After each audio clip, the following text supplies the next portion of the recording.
Morning student, मैं दुर्गेश वर्मा आपको मेरे YouTube channel biology classes bye Durgesh sir में आपका पुनः स्वागत करता हूं। मैं आशा करता हूं कि अभी तक जितना भी मैंने वीडियो बनाया है आपको उसमें जो भी टॉपिक आपसे डिस्कस किया है वो क्लियरली आपको समझ में आया होगा। तो मैं पुनः आज आपके सामने उपस्थित हुआ हूं एक नए वीडियो के साथ, उसमें नए टॉपिक के साथ। तो चलिए हम लोग आज का टॉपिक स्टार्ट करने जा रहे हैं। इससे पहले मैं आपसे रिक्वेस्ट कर रहा हूं कि मेरे वीडियो को लाइक, शेयर और सब्सक्राइब करना न भूलें, जिससे जो भी नया मैं वीडियो बनाऊं उसमें जो भी नए टॉपिक आपसे डिस्कस करूं, बताऊं, वो क्लियरली आपको समझ में आए। तो इसी आशा के साथ टॉपिक आज का स्टार्ट करने जा रहा हूं। आज का जो मेरा टॉपिक है वो है आपके फॉर्मेशन ऑफ यूरिन। इसके बारे में हम लोग डिस्कस करेंगे थ्रू किडनी। किडनी के थ्रू यूरिन का कैसे फॉर्मेशन होता है ये सब हम आज डिस्कस करेंगे। तो चलिए, हमने अपने प्रीवियस वीडियो में आपको नेफ्रॉन के बारे में बताया है और आप क्लियरली समझ गए होंगे। तो नेफ्रॉन के बाद आज का जो हम लोग का टॉपिक होगा वो अभी मैंने आपको बताया है, वो होगा फॉर्मेशन ऑफ यूरिन। तो स्टार्ट किया जाए। तो आज का जो टॉपिक है उसका नेम में लिख दिया formation of urine.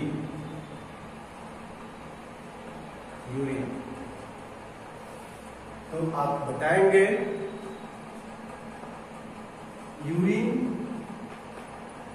Form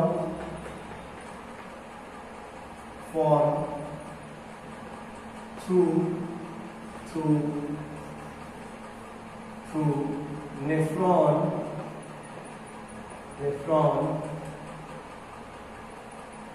nephron by following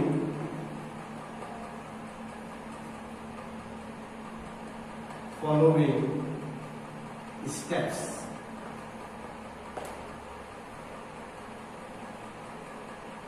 तो आप बताएंगे यूरिन जो फॉर्म होता है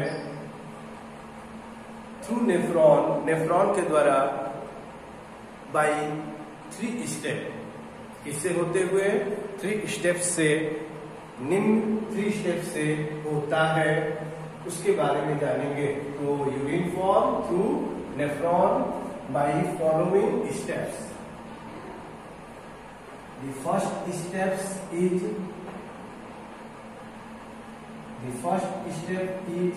filtration। The first step is filtration।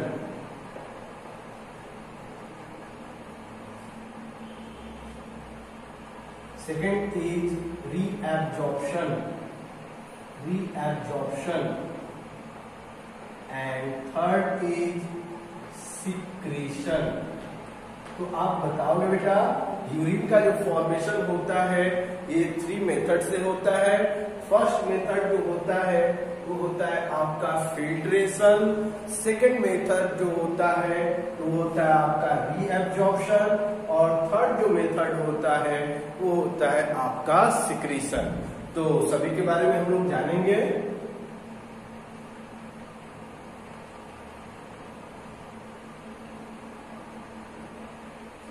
यहाँ पे बाइक के प्लेस पे इन लगा दीजिए और अच्छा हो जाएगा, सही हो जाएगा, क्लियर हो जाएगा। इन फॉलोइंग स्टेप, निम्न स्टेप में होता है। ठीक है, चलिए। तो फर्स्ट हम लोग स्टेप डिस्कस कर रहे हैं फिल्ट्रेशन।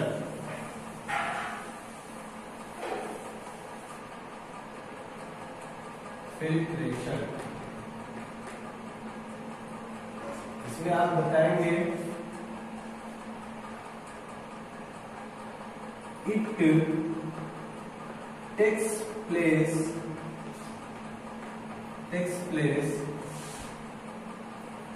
in glomerulus।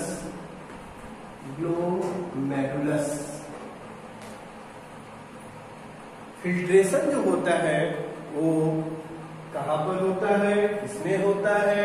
तो आप बताओगे ग्लोमेरुलस में। आप आगे बताओगे glomerulus contain glomerulus contain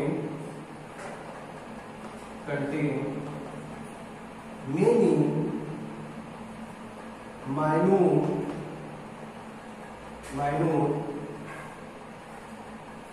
blood vessels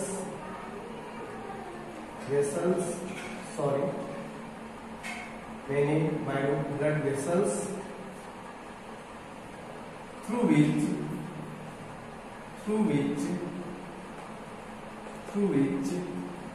blood filter and nitrogenous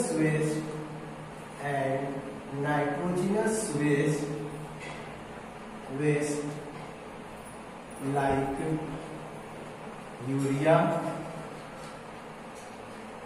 or uric acid remove। तो आप बताओगे ग्लोमेरुलस में फिल्ट्रेशन होता है बेटा, और फिल्ट्रेशन के ये ग्लोमेरुलस में माइन्यूट ब्लड वेसल्स होते हैं और जिसे ब्लड फिल्टर होता है, और जो भी ब्लड में नाइट्रोजनस वेस्ट में यूरिया और यूरिक होगा बेटा, यूरिक एसिड जो होता है ये रिमूव हो जाता है, ठीक है। इसके बाद आगे बताओगे and also some useful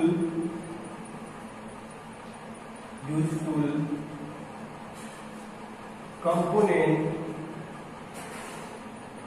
of blood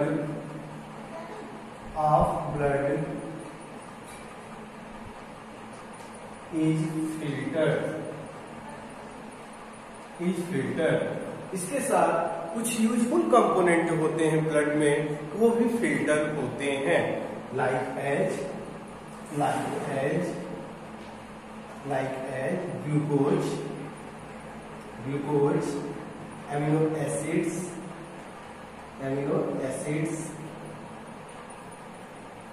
तो जैसे में ग्लूकोज और अमीनो एसिड भी फिल्टर हो जाते हैं। तो अब ये यूजफुल कंपोनेंट को बेटा फिर हमारे ब्लड में लाने के लिए एक नेक्स्ट स्टेप भी होता है, जो मैंने लिखा था, वो है आपका रीएब्जॉर्प्शन। तो चलिए नेक्स्ट स्टेप के बारे में हम लोग जान लें, जिसका नेम है रीएब्जॉर्प्शन। तो इसको एक रिवीजन के तौर पे मैं बता दूं कि आपका फर्स्ट स्टेप जो होता है यूरिन फॉर्मेशन में, वो क्या होता है बेटा, फिल्ट्रेशन। और फिल्ट्रेशन में क्या होता है, या फिल्ट्रेशन कहां पर होता है, ग्लोमेरुलस में। और ग्लोमेरुलस में मेनी माइन्यूट ब्लड कैपिलरीज होती हैं, ब्लड वेसल्स होती हैं जो ब्लड को फिल्टर करते हैं, और ये ब्लड जो होता है कैपिलरीज से होते हुए, माइन्यूट ब्लड वेसल से होते हुए कहां पर आता है, आपको मालूम है, बोमेन कैप्सूल में। तो मैंने आपको बताया था बोमेन कैप्सूल के बारे में भी कि बोमेन कैप्सूल जो होता है, ये जो भी कंपोनेंट फिल्टर होते हैं उनको रिसीव करने का काम करता है। ये मैंने आपको बताया था, वही बातें यहाँ पर हो रही हैं। क्लियर हो गया बेटा? चलिए आगे हम लोग डिस्कस कर लें। तो नेक्स्ट स्टेप हम लोग डिस्कस करेंगे, और नेक्स्ट स्टेप जो है उसका नेम है reabsorption.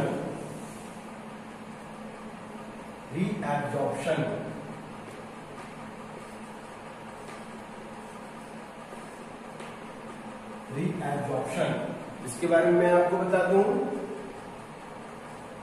It is the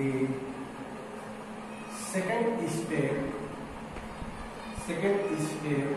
of urine formation.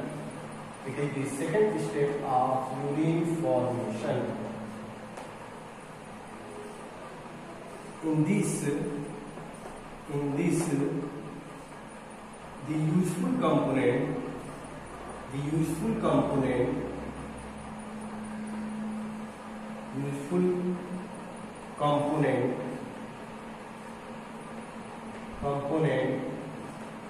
absorb through tubules, like like PCT मैंने आपको बताया था, हेलनेस लूप एंड DCT। याद होगा बेटा, मैंने आपको बताया था अपने प्रीवियस वीडियो में, PCT, हेलनेस लूप और DCT ये 3 ट्यूब्यूल होते हैं जिसके थ्रू जो भी यूजफुल कंपोनेंट होते हैं वो एब्जॉर्ब हो जाते हैं, और उसके बाद बचा हुआ जो कंपोनेंट होता है, एक्सेस जो नाइट्रोजन वेस्ट होते हैं, वो यूरिन के फॉर्म में आपके बॉडी से बाहर निकलते हैं। तो आप बताओगे रीअब्जॉर्प्शन में क्या होता है? तो पहले आप बताओगे रीअब्जॉर्प्शन हमारे यूरिन फॉर्मेशन का सेकेंड स्टेप है, और इस स्टेप में यूजफुल जो कंपोनेंट होते हैं वो एब्जॉर्ब होते हैं ट्यूब्यूल से, इसके थ्रू ट्यूब्यूल से, और वो जो ट्यूब्यूल जो हेल्प करते हैं वो होते हैं आपके PCT, हेलनेस लूप एंड DCT। कंफर्म रहेगा बेटा। अब इसके बाद नेक्स्ट जो होता है वो आपका स्टेप आता है सिक्रीशन। तो नेक्स्ट स्टेप के बारे में हम जान लें।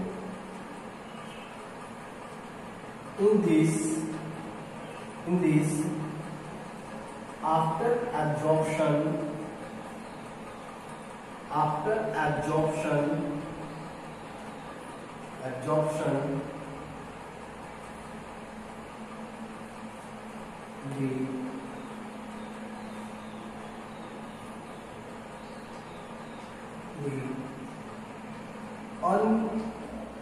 the unwanted or nitrogenous waste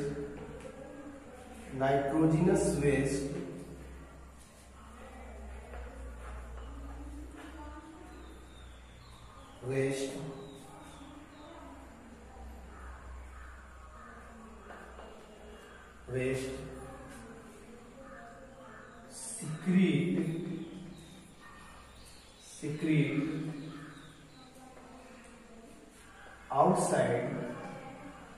outside from nephron and lastly release outside of the body। तो सिक्रीशन में क्या होता है?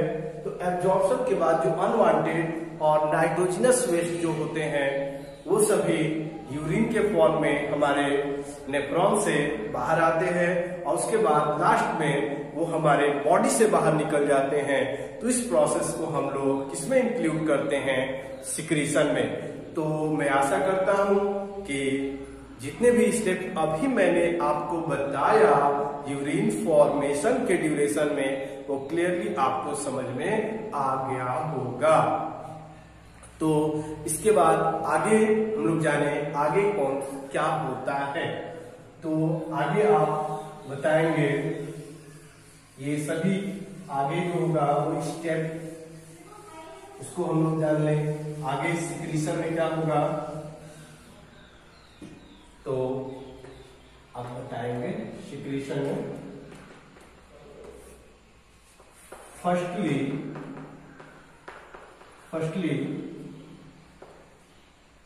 Urine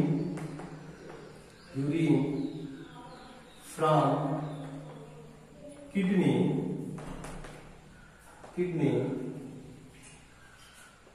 come in the urinary bladder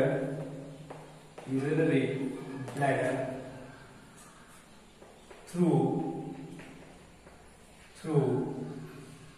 ureter।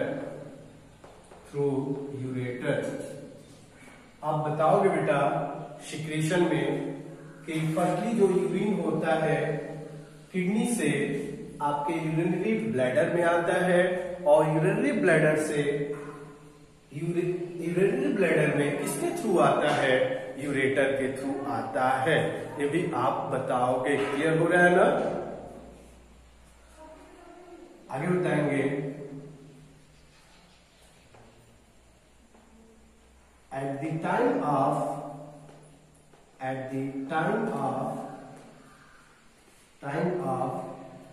urination,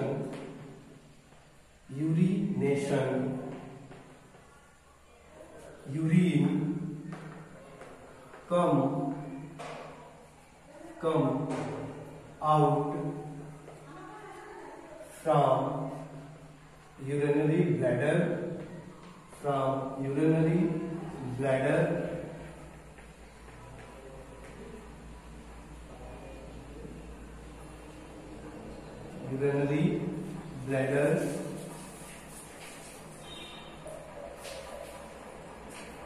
come out from urinary bladder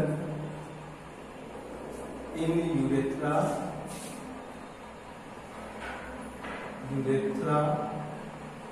and lastly secrete outside the body, तो ये है पूरा steps of secretion. अब बता सकते हो यार कि फर्स्टली सिक्रीशन में यूरिन जो होता है किडनी से आता है आपके यूरिनरी ब्लैडर में, और यूरिनरी ब्लैडर में इसके थ्रू आता है यूरेटर के थ्रू। इसके बाद यूरिनेशन जब होता है उस समय यूरिन जो होता है यूरिनरी ब्लैडर से बाहर आता है यूरेथ्रा में, और लास्टली हमारे बॉडी से बाहर सिक्रीट कर दिया जाता है। ये होता है हमारा सिक्रीशन में। तो क्लियर हो गया।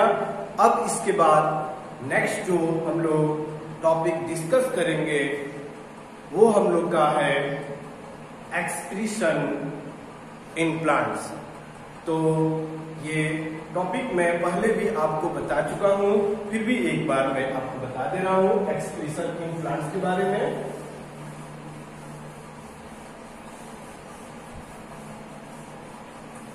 इसके बाद कंप्लीट हो जाएगा एक्सक्रीशन इन प्लांट्स। तो आप बताएंगे in plants excretion occur through stomata. मैंने आपको बताया बेटा, इसलिए जल्दी बता दे रहा हूं। Stomata and lenticel.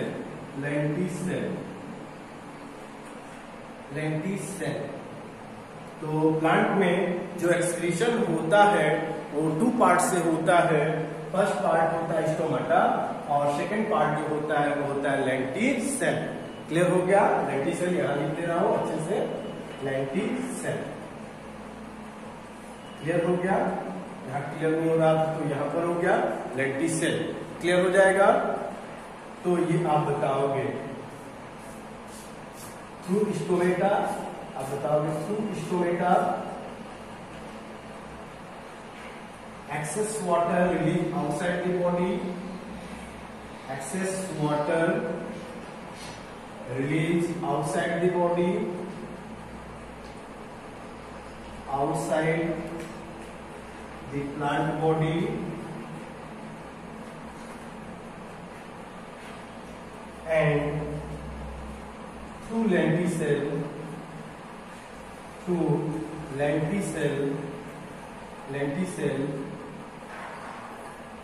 rest release outside,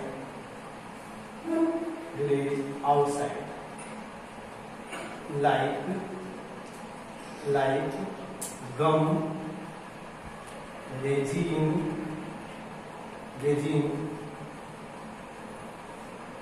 gum, resin, ये सभी कंपोनेंट जो होते हैं।